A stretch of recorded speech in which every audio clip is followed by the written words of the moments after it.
নমস্কার বন্ধুরা, লিপির রান্নার ঝুড়িতে সবাইকে স্বাগত জানিয়ে আজ আমি আপনাদের সাথে এঁচোড়ের ডালনার রেসিপি শেয়ার করব। প্রথমে এঁচোড়গুলোকে ডুমো ডুমো করে কেটে জলে ভিজিয়ে রেখেছিলাম। এবার জল থেকে তুলে প্রেসার কুকারের মধ্যে একে একে দিয়ে সামান্য জল দিয়ে কিছুটা নুন দিয়ে ঢাকনা দিয়ে দিলাম। এবার একটা মাত্র সিটি দিয়ে ওটাকে রেখে দিলাম। এবার কড়াইয়ের মধ্যে তেল দিয়ে সর্ষের তেল দিয়ে জিরে আর তেজপাতা ফোড়ন দিয়ে দিলাম। এবার ডুমো করে রাখা আলু দিয়ে একটু নাড়াচাড়া করব। আলুগুলোকে একটু লাল লাল মতো ভেজে নেব। এর মধ্যে সামান্য নুন আর হলুদ দিয়ে এটাকে আমি ভেজে নেব। একটু হলুদ দিয়ে দিলাম আর সামান্য নুন দিয়ে দিলাম। এবার সামান্য একটু নাড়াচাড়া করে নিলাম।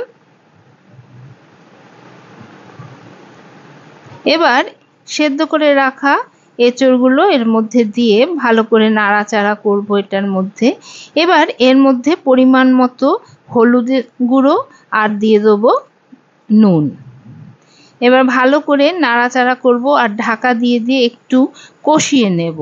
তারপর এর মধ্যে দিয়ে দেব একে একে পেঁয়াজ বাটা, আদা বাটা আর রসুন বাটা।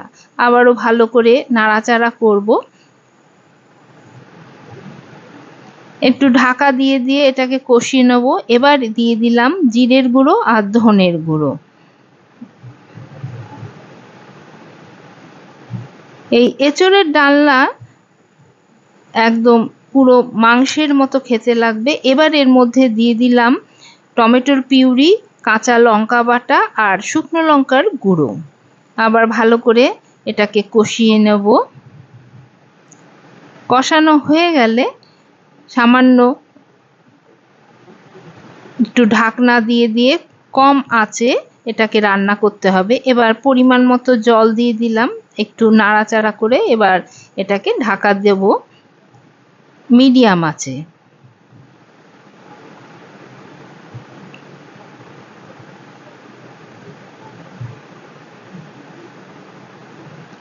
এবার সামান্য মিষ্টি দিয়ে দিলাম। এবার এটাকে আমি ঢাকা দিয়ে দিই। ঢাকা দিয়ে মিডিয়াম আঁচে কিছুক্ষণ ফুটতে দেবো। আমার এঁচোড়ের ডালনা মোটামুটি শেষের পর্যায়ে। এবার এর মধ্যে নামানোর আগে দিয়ে দেবো গরম মশলা। আমার তৈরি হয়ে গেল এঁচোড়ের ডালনা।